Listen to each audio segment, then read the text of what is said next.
पानीपत में आपका स्वागत है। दिल्ली के उत्तर में हिस्ट्री और लेजेंड यहाँ एक साथ मिलते हैं। ये जगह कभी एपिक बैटल्स का स्टेज थी। महाभारत में पानीपत तब पानप्रस्थ उन 5 गांवों में से एक था जो पांडवों ने वॉर से बचने के लिए मांगे थे। वह रिक्वेस्ट ठुकरा दी गई और उसके बाद कुरुक्षेत्र का ग्रेट वॉर हुआ, जिसने पानीपत को हमेशा के लिए डेस्टिनी से जोड़ दिया। सदियों बाद पानीपत के मैदान दिल्ली का गेटवे बन गए।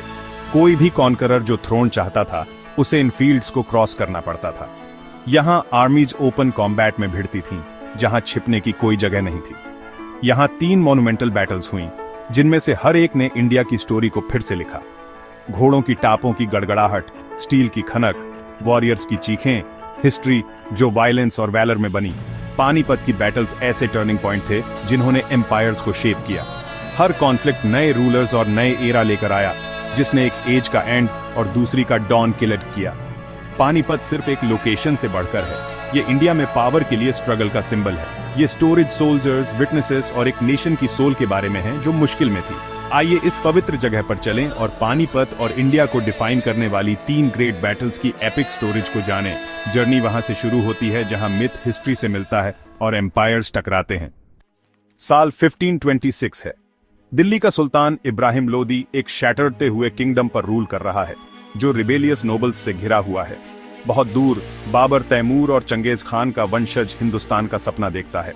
लोदी के दुश्मनों ने बुलाया तो बाबर काबुल से अपनी छोटी डिसिप्लिन्ड आर्मी के साथ किलच करता है। 21 अप्रैल को दोनों फोर्सेस पानीपत में मिलती है। लोदी के 100,000 आदमी और युद्ध हैंडी बनाम बाबर के 15,000। लेकिन बाबर तोपें और बंदूकें लाता है जो इंडियन वॉरफेयर में पहले कभी नहीं देखी गई थी। बाबर की स्ट्रेटेजी शानदार है। खाइयां, गाड़ियां और एक डिफेंसिव लाइन उसकी आर्टिलरी को प्रोटेक्ट करती है। जैसे ही लोदी के हैंडी चार्ज करते हैं, तोपों की आग उन्हें डरा देती है और वे अपनी ही तरफ मुड़ जाते हैं। अफरा तफरी मच जाती है। लोदी की आर्मी गिर जाती है। कुछ ही घंटों में दिल्ली सल्तनत गिर जाती है। लोदी किलेडा जाता है, उसकी फोर्सेस बिखर जाती है। बाबर की जीत टोटल है। एक नया एरा शुरू होता है। पानीपत की पहली लड़ाई लोदी डायनेस्टी का एंड करती है और मुगल एम्पायर को जन्म देती है। बाबर दिल्ली पर कब्जा कर लेता है और सब कॉन्टिनेंट की डेस्टिनी हमेशा के लिए बदल जाती है। यह लड़ाई इंडिया में गन पाउडर वॉरफेयर को इंट्रोड्यूस करती है, जो सदियों के मुगल रूल के लिए स्टेज सेट करती है।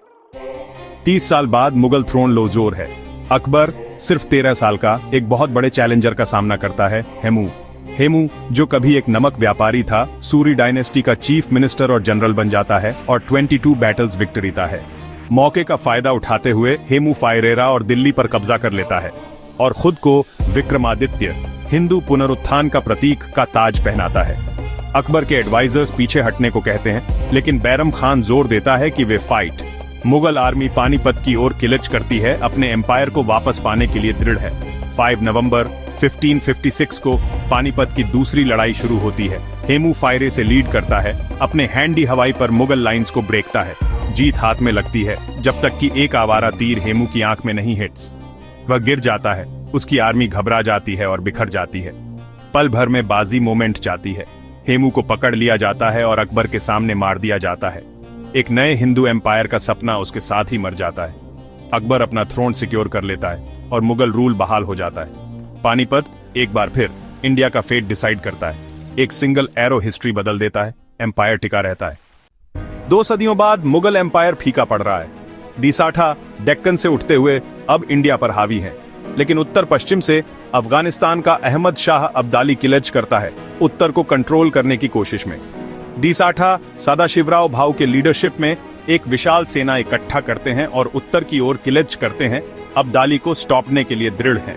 उनकी जर्नी लंबी है और सप्लाई कम हो जाती है। अब्दाली इंडियन रूलर्स के साथ गठबंधन करता है और उनके रिसोर्सेज काट देता है। महीनों तक दोनों आर्मी पानीपत में आमने सामने होती है। टेंशन बढ़ता रहता है।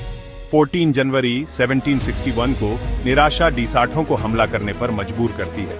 पानीपत की तीसरी लड़ाई शुरू होती है, हिस्ट्री की सबसे खूनी लड़ाइयों में से एक। डिसाठा बहादुरी से लड़ते हैं, अब्दाली की लिन्स को लगभग तोड़ देते हैं, लेकिन अब्दाली के फ्रेश रिजर्व्स बाजी मोमेंट देते हैं। सदाशिवराव और विश्वासराव सहित डिसाठा लीडर्स युद्ध में गिर जाते हैं। डिसाठा लाइन गिर जाती है। उसके बाद एक नरसंहार होता है। डिसाठा लीडरशिप की पूरी एक जनरेशन एक ही दिन में खो जाती है। एक अखिल भारतीय डिसाठा एम्पायर का सपना टूट जाता है। पानीपत के मैदान त्रासदी में डूबे हुए हैं।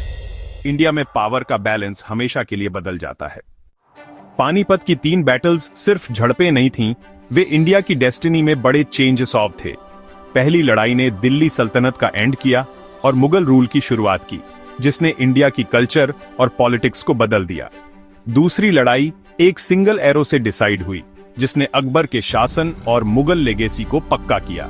तीसरी लड़ाई डिसाठों के लिए एक कैटास्ट्रोफी थी, जिसने उनके एक्सपेंशन को रोक दिया और एक पावर वैक्यूम छोड़ दिया। अब्दाली अफगानिस्तान लौट गया, लेकिन लोवजोर इंडियन पावर्स ने ब्रिटिश ईस्ट इंडिया कंपनी के लिए रास्ता लॉस्ट दिया। पानीपत के मैदान पावर के अल्टीमेट आर्बिटर बन गए रिपीटेडली। यहाँ एम्पायर्स उठे और फाले और लालॉस्टन लोगों का फेट डिसाइड हुआ। हिस्ट्री के स्टूडेंट्स के लिए पानीपत स्ट्रैटेजी, करेज और फेट के अनप्रेडिक्टेबल मोड़ों का एक लेसन है। यह हमें याद दिलाता है कि हिस्ट्री कॉन्फ्लिक्ट और सैक्रिफाइस से बनती है। इन शांत प्लेन्सों पर इंडिया का कोर्स हमेशा के लिए बदल गया। बहादुरी और त्रासदी की गूंज अभी भी बाकी है। पानीपत एम्बिशन की कीमत और डेस्टिनी की पावर का एक सबूत है। इसकी स्टोरेज एक नेशन की सोल को शेप करती रहती है।